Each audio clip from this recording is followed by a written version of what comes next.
भारत चीन विवाद के बीच अब एक बड़ी खबर आई है कि एक एग्रीमेंट हुआ है जिसके बाद गलवान में जो कॉन्फ्लिक्ट हुआ था उससे पहले के जो पेट्रोलिंग राइट्स हैं वो रेस्टोर कर दिए गए हैं भारत के। इस पर ज़्यादा बातचीत करने के लिए मेरे साथ हैं लोकसभा सांसद मनीष तिवारी।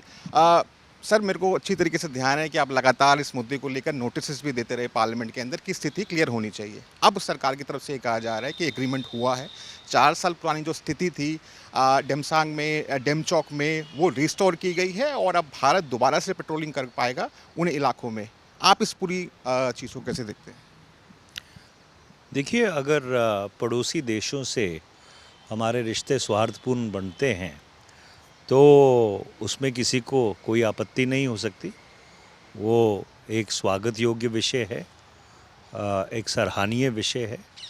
लेकिन सवाल ये है कि अभी भी पूरी तरह से इसके ऊपर सरकार की तरफ से एक विस्तृत जानकारी नहीं दी गई है।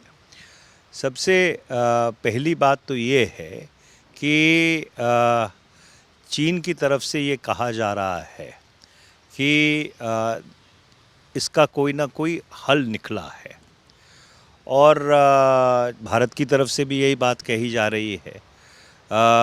पर ये सरकार को पूरी तरह से सुनिश्चित करना चाहिए कि जो परिस्थिति अप्रैल मई 2020 के पहले थी, क्या वो परिस्थिति बरकरार हुई है? क्योंकि दिसंबर 2023 में एक उच्च अधिकारी ने लेख लिखा था, जो डायरेक्टर जनरल्स ऑफ पुलिस की जो बैठक होती है जिसमें इंस्पेक्टर जनरल भी शामिल रहते हैं, उसके लिए लिखा गया था। और उसमें ये कहा था कि 56 ऐसे पेट्रोलिंग पॉइंट हैं कोराकरम पास से लेके चुमर तक, जिसमें से 26 ऐसी जगहें हैं जहाँ पे भारतीय सुरक्षा बल पेट्रोल नहीं कर पा रहे हैं। तो क्या वो परिस्थिति पूरी तरह से सामान्य हो गई है? इसके अलावा कि क्या जो डिसएंगेजमेंट की प्रक्रिया है वो पूरी तरह से सुनिश्चित हो गई है? तीसरी बात ये है कि जो इलाके थे जहाँ पे चीन ने घुसपैठ की थी अप्रैल मई 2020 में, क्या उन इलाकों से चीन की फ़ौज पूरी तरह से हट गई है? चौथी बात ये है कि जब चीन रेजोल्यूशंस की बात करता है कि तो क्या ये जो सारी परिस्थिति है ये मौखिक रूप से तय हुई है, क्या ये लिखित रूप से तय हुई है? तो बहुत सारे ऐसे सवाल हैं जिसके ऊपर सरकार की तरफ से स्पष्टीकरण आना चाहिए कि वास्तविक परिस्थिति क्या है कि अप्रैल मई 2020 में कौन सी ऐसी जगहें थी जहाँ पे घुसपैठ हुई है? क्या उन जगहों से घुसपैठ पूरी तरह से वापस ले ली गई है चीन द्वारा, उनकी फ़ौज वहाँ से वापस चली गई है? उसके अलावा जो परिस्थितियाँ बनी थीं गलवान में, क्या वो परिस्थितियाँ फिर दोबारा से सामान्य हो गई हैं?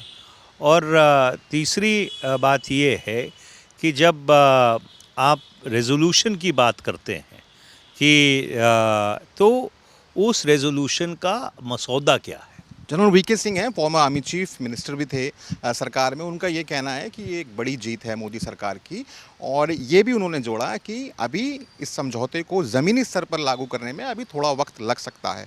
क्या आपको विश्वास है कि जो जिस तरीके से बताया जा रहा है वो चीज़ें इम्प्लीमेंट होंगी या फिर जो चीन है उसकी तरफ से फिर कोई मिस्चीवियस एक्टिविटी करी जा सकती है? देखिए, सबसे पहली बात तो ये है कि क्या समझौता हुआ है, उस समझौते के ऊपर पूरी तरह से विस्तृत जानकारी सरकार को देनी चाहिए।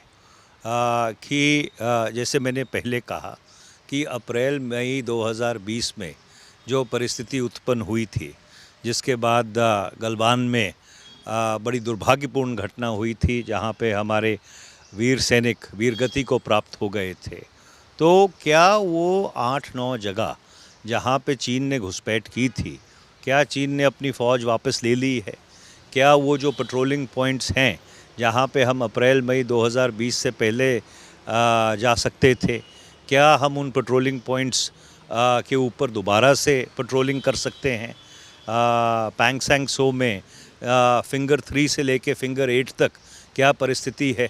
हम पहले फिंगर 8 तक पेट्रोलिंग करते थे, फिर वो पेट्रोलिंग फिंगर 3 के ऊपर रिस्ट्रिक्ट कर दी गई, तो क्या हम फिंगर 8 तक दोबारा से पेट्रोलिंग कर सकते हैं।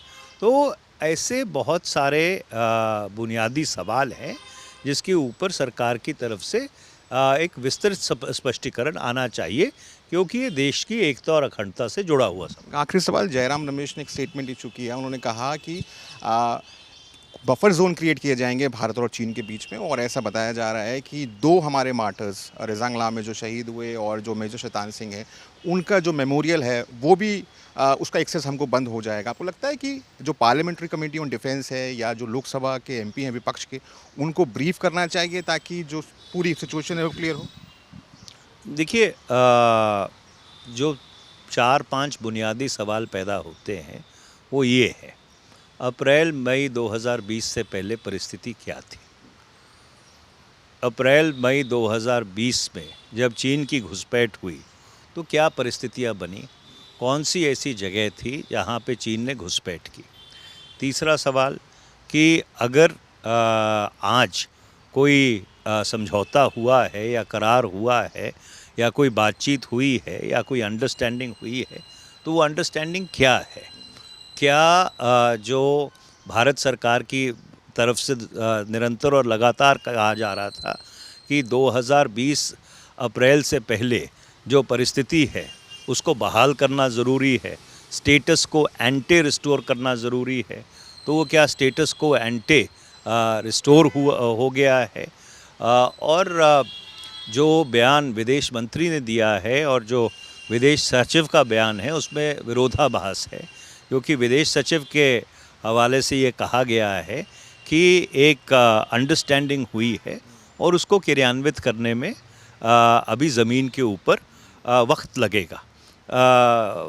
विदेश मंत्री की जो उनका वक्तव्य है उससे ये परिस्थिति बनती है कि परिस्थितियाँ सामान्य हो गई हैं। तो इसकी सच्चाई क्या है, इसके ऊपर एक विस्तृत जानकारी सरकार के ऊपर से आनी चाहिए, सरकार की तरफ से आनी चाहिए। हमसे बात करने के लिए ये थे मनीष तिवारी। अश्विनी, मैं राहुल गौतम, आज तक के लिए।